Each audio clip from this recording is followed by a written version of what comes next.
Our News on Terror segment tonight, 12 people were killed after suicide bombers and gunmen attacked the Iranian parliament and the mausoleum of Ayatollah Khomeini in Tehran. ISIS claimed responsibility for the attack, and Iran's Revolutionary Guard is blaming Saudi Arabia. Now, this should be a way bigger story, so why isn't the mainstream media covering it? Watch.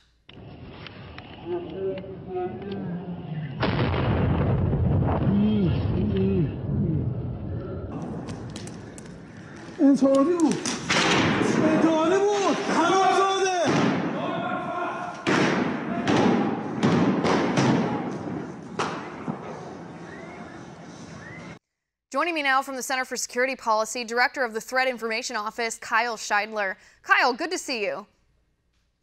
Liz, a pleasure to be back. Thank you very much. All right, Kyle, this is a story that I think probably wins our story for the most overlooked, underreported story of the week here. 12 people died in these attacks in Iran. 12 people. ISIS claimed responsibility. I mean, if this were in a Western nation, all the mainstream media outlets would be going absolutely nuts. But we hear next to nothing about this, especially compared to the domestic political squabbles that we've been hearing. But at the same time, a terror attack in Iran is unprecedented. And my question, Kyle, is why? Why is it not covered, or why is it unprecedented? Let's start with the first one. If there were half-price drinks at D.C. bars during Iran terrorism coverage, then I bet we'd have a lot more journalists covering it. Instead, Comey and Trump are sucking up all the oxygen in the whole world when it comes to journalism, it seems.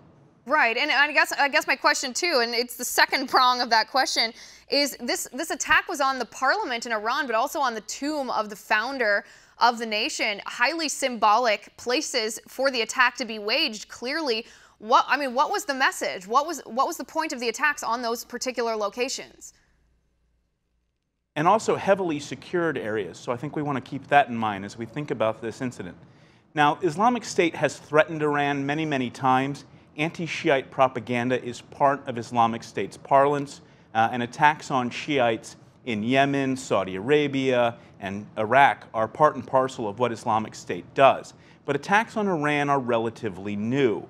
Now, in part, that's because Iran has had close relationships with Islamic State's predecessor, Al-Qaeda in Iraq. So they have some long-term relationships there, even though in terms of propaganda they oppose each other. But these attacks are new, and I think we have to consider them in the context of the current ongoing crisis in the Gulf with Qatar and the other Gulf states. So I would look at this attack in that context. Right. All eyes in the Gulf right now are on Iran. Right, and I do want to get to the Qatar topic in just a moment, but the Iran's Revolutionary Guard are blaming Saudi Arabia for this attack. They're saying Saudi Arabia funded the terrorists, who ISIS claims to be responsible for as well. I mean, why is Iran pointing at Saudi Arabia now? Well, they are currently under pressure because their ally Qatar is facing a blockade from Saudi Arabia and its allies. So Iran is looking to distract from that conflict and point to this terror attack on themselves to say, we are victims of terrorism, we're not sponsors of terrorism. But the reality is that both things can be true at the same time. Right, and that seems to be the case. I mean, I don't think that's a binary choice. This also speaks, and Kyle, if you wouldn't mind expounding on this a little bit, that ISIS, the Islamic State, is predominantly Sunni Muslim versus in Iran, they're predominantly Shiite Muslim. And a lot of people overlook the fact, I think, that conflict in the Middle East between those two factions of the Islamic faith, that is more violent even than the jihad waged upon the West.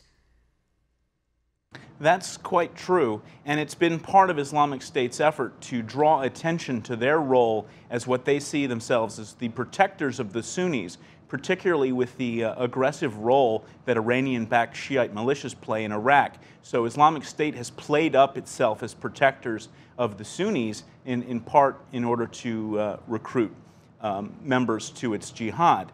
That said, attacks in Iran are relatively rare. The attacks that have been successful have been things like assassination on nuclear scientists, which are obviously state-sponsored. So did some other state have a hand in this incident? It's not beyond conception. Right, and then back to Qatar for just one moment. I mean, we have Saudi Arabia, Bahrain, Egypt, and the United Arab Emirates all cutting ties with Qatar. Kyle, it reminds me of a scene from an old Western movie where a circle of cowboys are all standing all standing in a circle and all pointing guns at each other and then constantly flipping back and forth who they're taking aim at. I mean, what is going on? Well, Qatar got voted off the island, if you'll excuse the reality show parlance.